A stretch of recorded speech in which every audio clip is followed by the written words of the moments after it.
I had someone on my team at one point, she's like, LaVonna, you preach confidence. Like, you are confidence, but right now you're not being confident. And that was that moment that I went, wait, it's because we do this, right? We go up and down and sometimes really high, and we're feeling really good, like not arrogant, but feeling good. Like, I'm living in my purpose. I'm living where I'm supposed to be. Like, I do rock at this. I am good at this. Not perfect. I'm not the best. We don't forget about that, but I am good at it. And then there's moments where, knocked down. That wonderful and familiar voice is none other than LaVonna Roth, who has been on the podcast before, but to my surprise, she hasn't been on since 2020, so had to have her back. She's a brilliant leader, speaker, author, and someone who's redefining what's possible for leaders, especially women who are ready to get rid of self-doubt, break through barriers, and step boldly into their shine. Through her innovative S.H.I.N.E framework, LaVonna helps leaders discover confidence, connection, and clarity. And those are definitely the topics that we're going to be touching on today.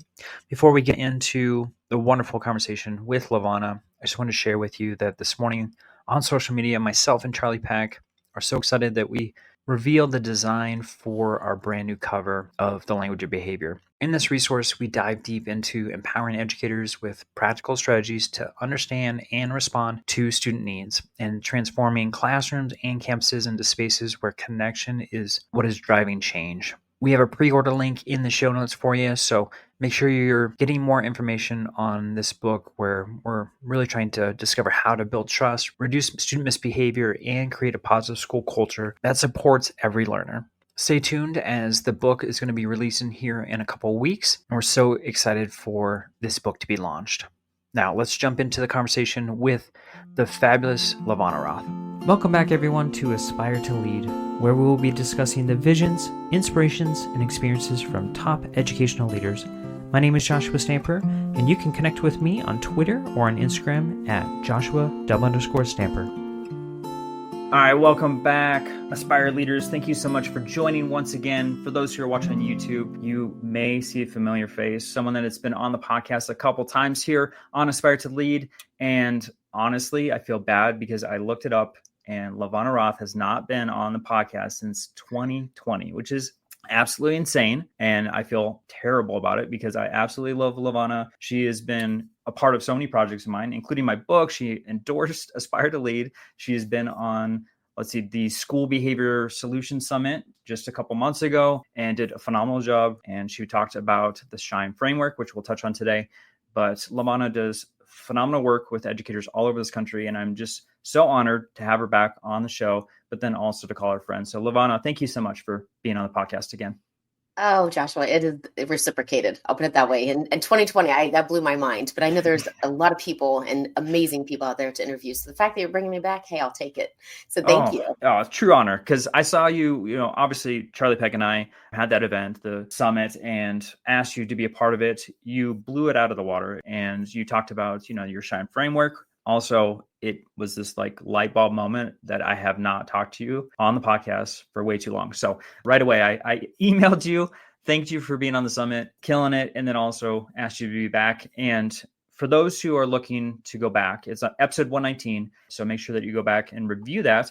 But LaVonna, I just wanted to get an update from you because I know a lot of time has passed since the last time we talked here. And so if you could just share with the listeners what you're up to now. And then also, I would love for you to also review the S.H.I.N.E framework because I think it's just such a powerful resource for folks.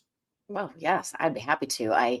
As far as what's new, I'm trying to think, okay, 2020 was such a shift for so many of us, and just trying to figure life out in general, Yeah. And then a direction that we want to go and a direction we can go. So it's been a journey, but that's a big part of what S.H.I.N.E is about too, is embracing that journey. And so let me share the S.H.I.N.E framework first, and then I'll back up just a smidge and kind of fill in a little bit. But S.H.I.N.E is the acronym, so it's Ignite Your S.H.I.N.E. And I really did mean this for students, but what I found along the way is the number of people saying, you have no idea how badly I needed this. And these were adults, these were police officers, Board of Ed members, superintendents, teachers, you name it. And I thought, holy cow, this is what this is meant for the human. And so through that, it's just what I love about journeys, we all go on them, is that we discover things that we didn't even realize. And, applications and ahas, and it's so fun from that perspective. And so S is self, and we look at what are your strengths, gifts, skills, and talents, and really what you're good at doing, because we could hear all day long, and we're very good at telling ourselves what we're not good at doing, what we should be better at doing, but that doesn't solve it. And according to research, your strengths will remain a strength, but your weaknesses will never get to the level of a strength. So what if we flip this model, teach how we teach kids, how we lead, and really focus on the strengths that we bring to our leadership, and then what others do the same. So when we get to H is heart, though, because that's also so important. What are your passions? What do you love to do? And we kind of abide by the 80-20 rule here at Shine. Like, it's 80% of what you would love to do. And then, of course, there's 20% of it is a job. There are things you're not going to want to do, but you're responsible for. And when you can put the S and the H together so that you're marrying your strengths and your passions together, that's your winning combo, the biggest area that you're going to thrive and have happiness and even confidence. I is inspire. How do you stay inspired? How do you inspire others? We believe there's a responsibility to both. And is navigate. I've been talking about all of this SHI, but it's you putting it into action. We can have all this greatness about us, but if we do nothing with it, then that we're kind of missing the purpose. And so navigate is, what is your journey, your story? What are your goals? What do you want as a leader in this case? But then outside of that too, as a person, in your personal life. And then E in Shine is exceptional, because you're becoming the exceptional person, exceptional leader, family member, you fill in that blank, but the exceptional person you're meant to be, not anybody else. And so when we start to highlight and elevate the greatness about what we bring to the table, then we truly thrive in that way, because we're highlighting who we are. So when I think about the journey that I've been on, that's been part of this journey. And I, of anyone, Joshua, have had to live Shine, like really dig in myself, because, some people are like, oh my gosh, it's so easy for you. No, I'm also human, and I go through the pitfalls and the journey, and 2020 being an example that I think we all can relate to. So it's just been, still do a ton with education, leadership, but we have expanded our wings into leadership across industries, but specifically a strong focus on women in leadership. Well, we're going to definitely touch on the women leadership component. I want to talk about, though, real quick about just the break going into 2025. I have the opportunity to speak to a lot of educators and specifically leaders. And I feel like a theme that has been occurring is just the loss of confidence in the work that they're doing, and also how they're affecting others. And so I just would love for you to speak on that, as far as, for our leaders, maybe they even feel like they have imposter syndrome. Like, I thought I was a great leader, or I thought I was going to make a giant impact. It's just not going the way I thought it was going. What are some ways that they can maybe overcome these feelings? Yeah. First of all, you're normal having all of that. Yeah. Right. Somebody who digs so deep into this, even, I experienced primarily, I would say, the confidence drop. So I have worked through, and it's taken a lot of work to not have imposter syndrome. And I will share the reason I think that is, and the way to overcome that is you have to shift your expectation of who you are and yourself. And that is where Shine is going to play a huge aspect, because, again, imposter syndrome is basically when we step into something believing we don't have the right to be there. But what we're really doing is we're reflecting our own mindset, our own belief about ourselves into the situation. And we think that we have to have all the answers. We think that we have to lead in a certain way. We feel like no matter what somebody brings to the table, that we should be the expert in answering, solving, giving, tactics to strategy. And when we think that way, then yes, because we know that's not real, because it's not real, because it's not even possible. I equate it to perfectionism, right? We can strive to be perfect. And boy, recovering perfectionist right here. I get it. But at the same time, I know it's not possible. So the moment I start to step into that arena, I have to tell myself, this is the old you. We don't do this anymore. And so stepping into, what am I good at doing? Because that is what I'm supposed to bring to the table. I'm not supposed to bring everything to the table. That's why we have other people. That's the beauty of this.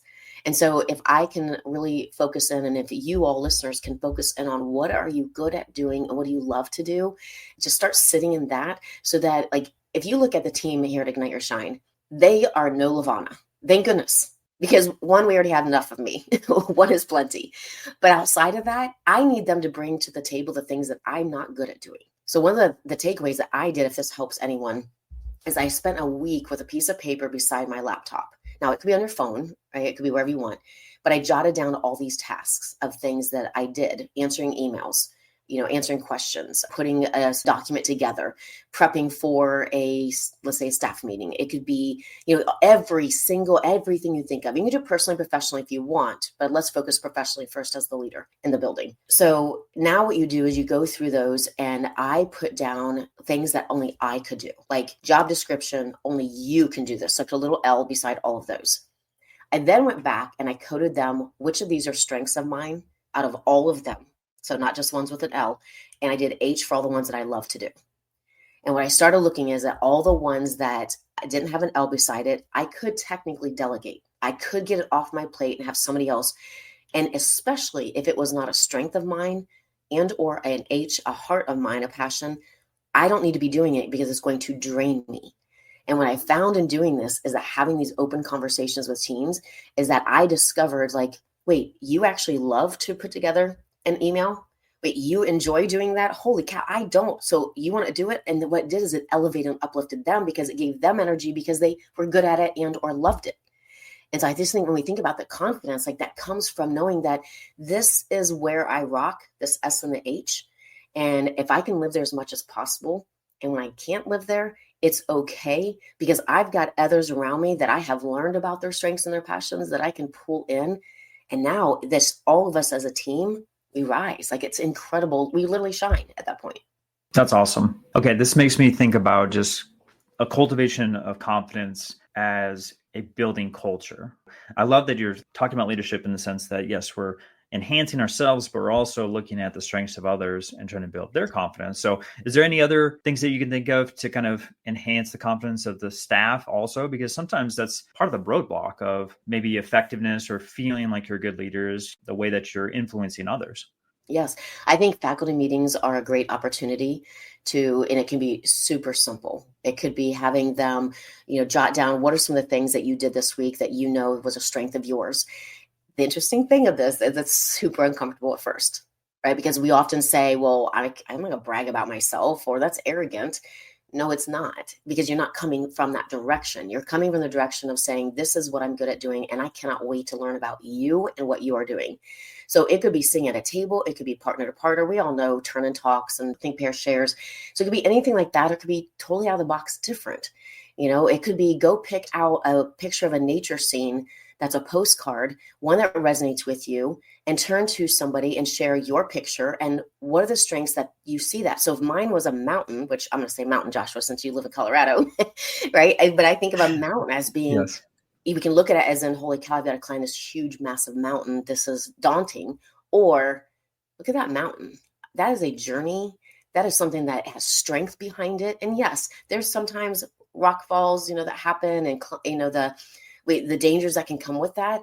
But if we focus on that, then that's what we're going to see also. So instead, it could be maybe I share with somebody, if I have a picture of a mountain, to say, I relate to this mountain as a leader, or my strengths relate to it because of, and then some of the things I just said, and deeper. And that could be a 1 minute and a 1 minute done. But you just created this bridge between two people to learn about each other and the person to learn about themselves. I think that is a huge opportunity. I think there's a lot of activities you could do, then that's where we specialize. That postcard is one that we do. But another thing too is, one of the things I see us doing this with students too, and I just wish we would flip this model.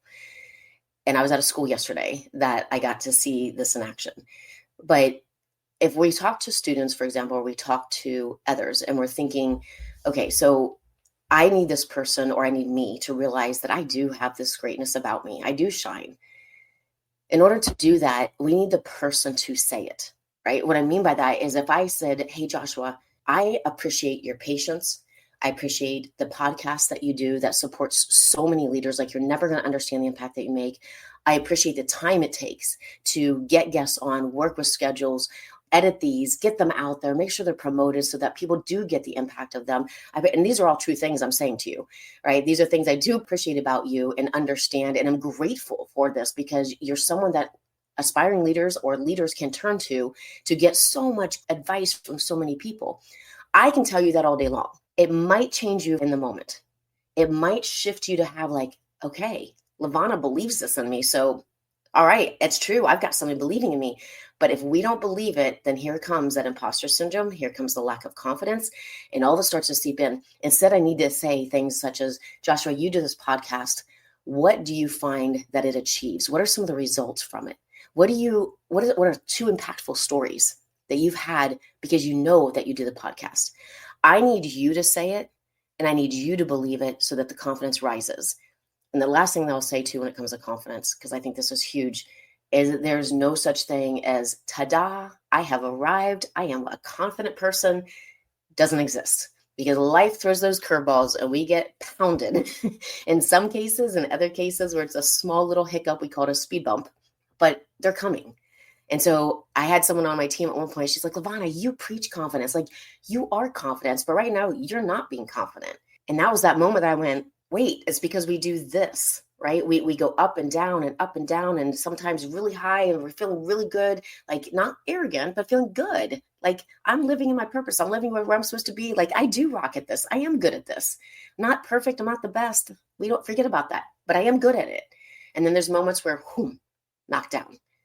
But that's where that resiliency also comes in. So confidence, it's a journey. It's going to be that up and down. And you probably know that if you reflect.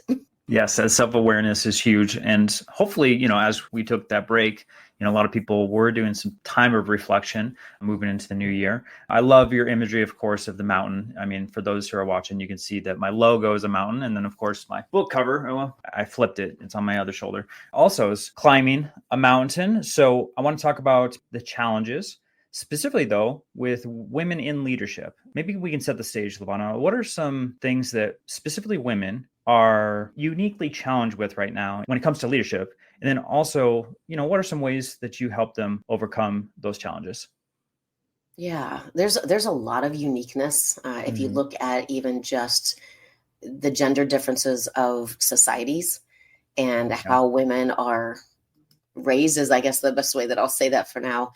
We can go as simple but highly effective of the ads that we see of what women should look like.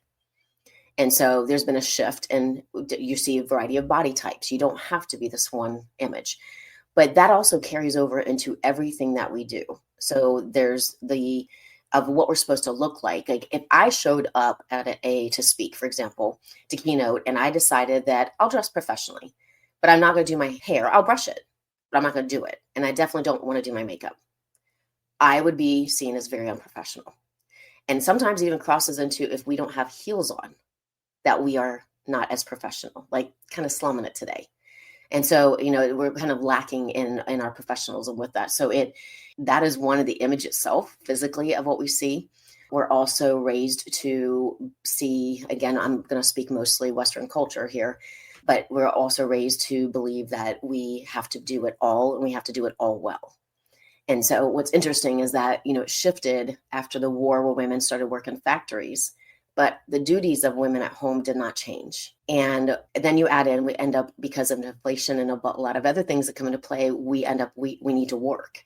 And not every situation. So I want to make sure that I'm not giving this blanket statement, that's everything that I say and do. But a lot of women had to work to support families at that point, and up to even today, because of so much of the cost of living and things. So now we've got multiple people in a home working, or one single person working, possibly trying to raise kids.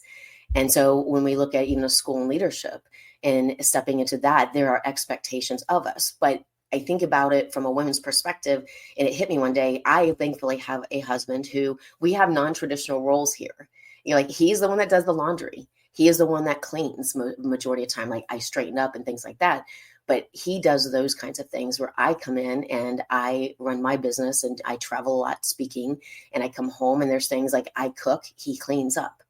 So we've kind of established that, hey, I'm going to go to the grocery store, or he's like, hey, I'm going to the grocery store. Is there anything that you want me to grab while I'm there?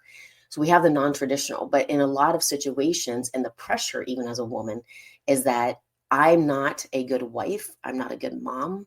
I'm not a good friend if I'm not balancing all of that. And so women took on not only they had the full-time job of a lot of what happens at home, but also an actual full-time job that they go to.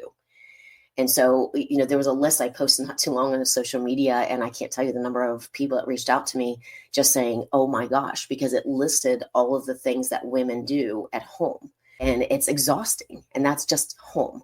And so again, it's going to be different everywhere in the roles that take on. But when we think about just the impact of that, and then the one caveat that I'll also throw into, or one point that I'll throw into, is that, when we look at leadership, it tends to our hierarchy, and I'm not a fan of hierarchies, but I also understand that there does have to be somebody to make the final decision on things. But if we look like, let's say, a school system, you can be a teacher to then assistant principal to a principal to maybe an assistant superintendent or director of something to then superintendent. But if you see me, for those who can see me, but if you think of a mountain, as you go up the hierarchy, those job availabilities become smaller and smaller. So now you've got a multitude of people, all genders, right? Multitude of people going for limited positions. And unfortunately, as humans, sometimes the nastiness or the things that we wouldn't normally do, it's not in our character to do, but comes out in those situations, can happen as well. And I think it just can create a toxic environment, or things where we look back and we're like, holy cow, that is not who I am. It's not who I want to be. So, but I stepped into that. How do I fix that? Yeah, and you talk about that hierarchy. If you look at the data too, women in those positions as you go higher and higher are less and less as far as the percentages. And it's so small as far as superintendencies, and which is ridiculous. But I hope, as we're speaking, that, and in the future, that will change. I want to talk about just the encouragement piece for those who are listening, regardless if you're male or female. I just want to know, LaVonna, how we can encourage more women to step into leadership in the future. And then also, how do we get them to see themselves as a leader? Yes. So seeing themselves as a leader, I'll go back to S.H.I.N.E and finding people who believe in you. I have definitely had people who believed in me when I didn't believe in me, and having that perspective. And I can speak of one that in particular, she stands out to me. She's a teacher, a kindergarten teacher in Georgia. And I remember I had seen that her district was doing an academy for leaders. And I shared it with her, and I was like, you should apply for this. This is amazing. She goes, oh, but I'm not a leader. Okay. We're talking about a kindergarten teacher who implemented S.H.I.N.E in her classroom that then went school wide. And 6 years later, they're still school wide. That is leadership. You don't have to have the title, because to me, everybody is a leader. It's having that belief and that opportunity. So if we can start to view that from our own perspective of, let's really look at what leadership is. And I encourage you, look up the definition of leadership. It doesn't say to have a title of ABC. It can. It's an interesting road and journey, and the thoughts that we have around that. The other thing too is to keep in mind that we tend to see ourselves in whoever we look up to, or we don't see ourselves. And it's a two-way street. So if I, for example, am in a building where I only see male leaders and I'm a woman, I'm not seeing myself in there. Doesn't mean I don't believe I can, doesn't mean that it might possibly, but subconsciously, there's still the seed planted of, am I good enough? I don't see other women, so maybe I shouldn't be leading. And again, we can be not aware of these thoughts. We can think, I don't think that, but subconsciously you're so trained, you do think that.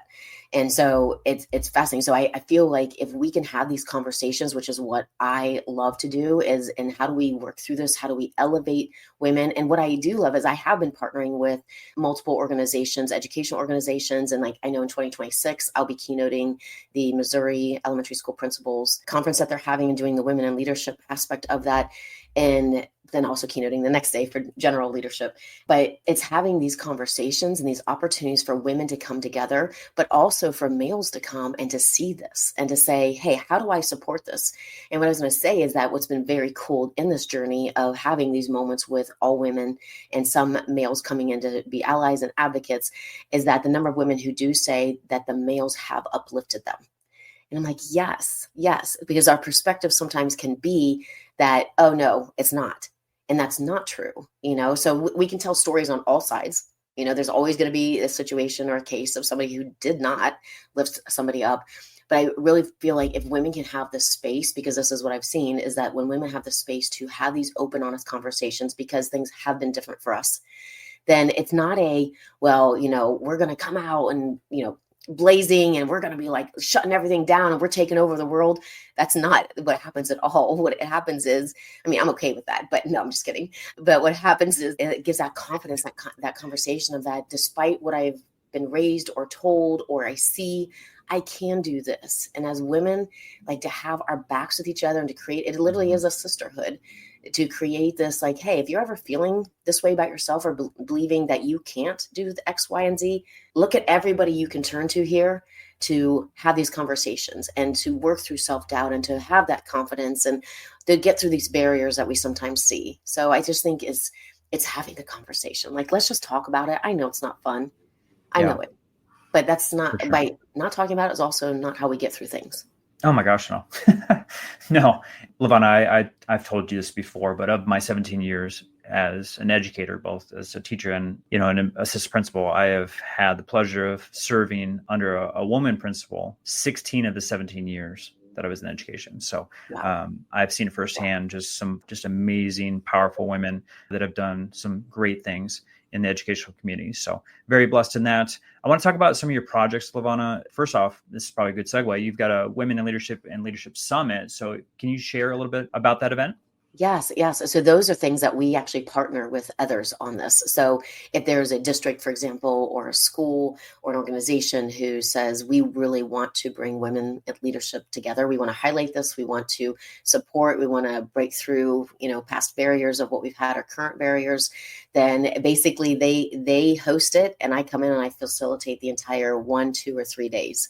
And it is so much fun and enlightening and just the hearts and the things that people say. So, we're looking for opportunities to be able to do that. And, the districts are fabulous because they have the building, they've got the people, and then we can come in and we want everyone else to just let us do the work. Like, let us take over, let us get into the nitty gritty and the heart work, but also okay, what does this look like? And what does this mean going forward? So we leave with action plans for them personally and professionally, but then also we can go, as a district or as a school.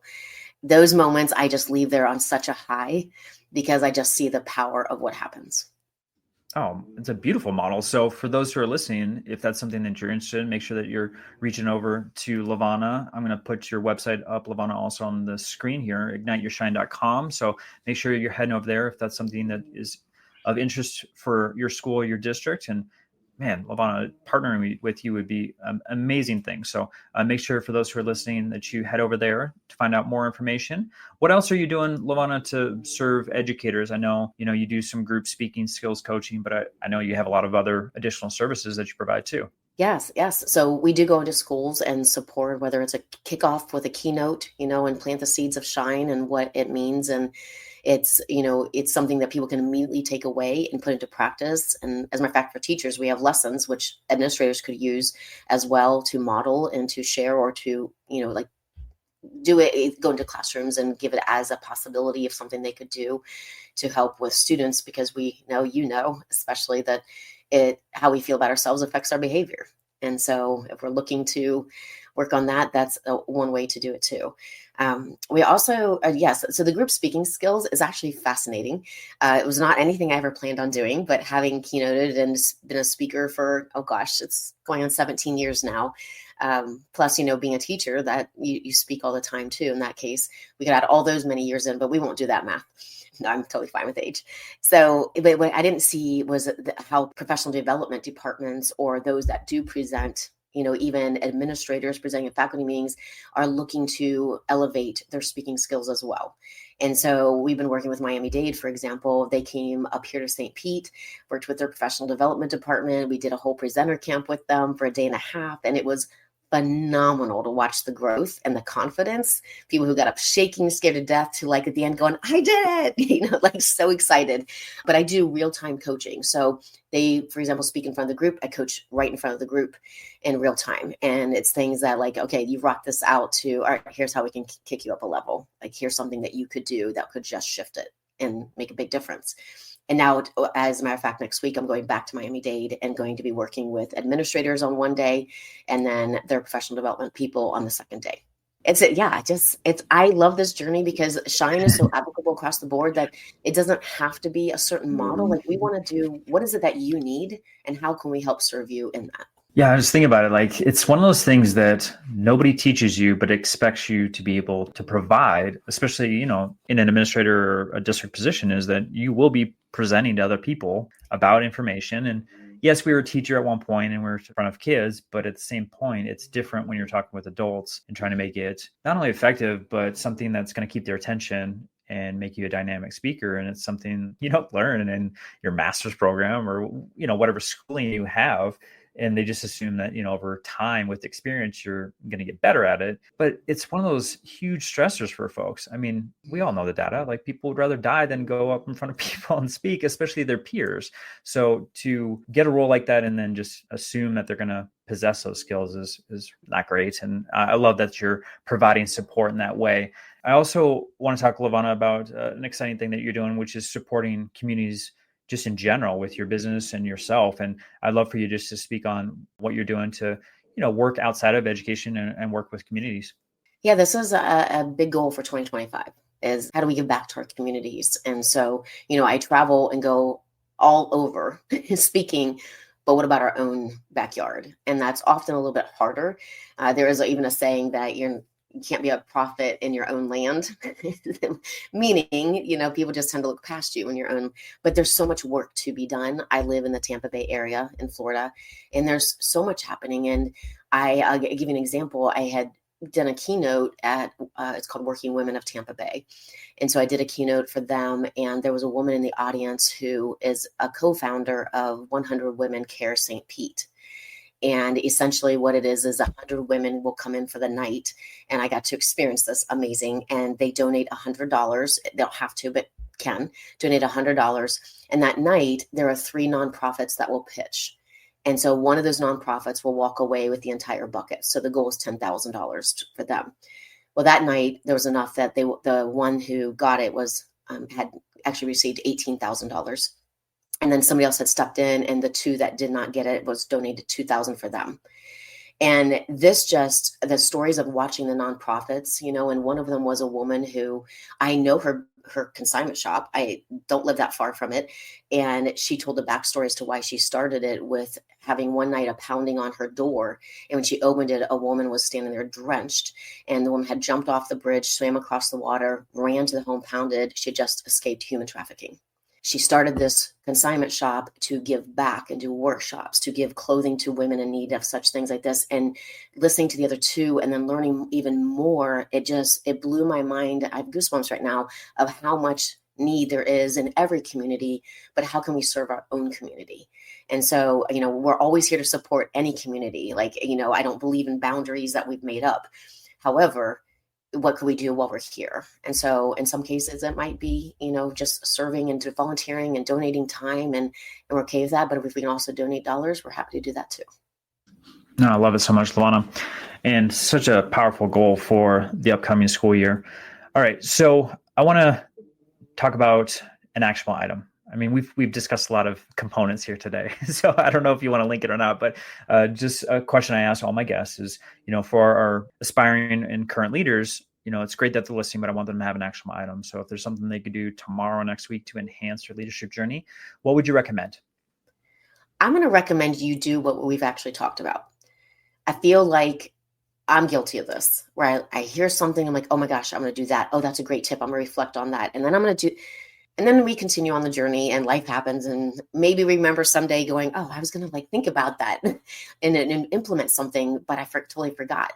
I'm going to ask you to, hopefully if you took notes during this, you do, but if not, could you pause even for a moment and just put it on your calendar? And that's kind of what you put on the calendar is a non-negotiable. Like put on the calendar, I am going to either re-listen to this and even other Aspire to Lead episodes, but reflect on what was the one thing that was shared or multiple things that really stood out to me that I could make a difference with it today, or something I've been avoiding, I don't want to think about, but I know I need to, and put that on the calendar. It's a non-negotiable time. And this is the one thing I'll say, non-negotiable to me, because this is how I do my workouts, is it goes on the calendar, but I'm only allowed to move it one time.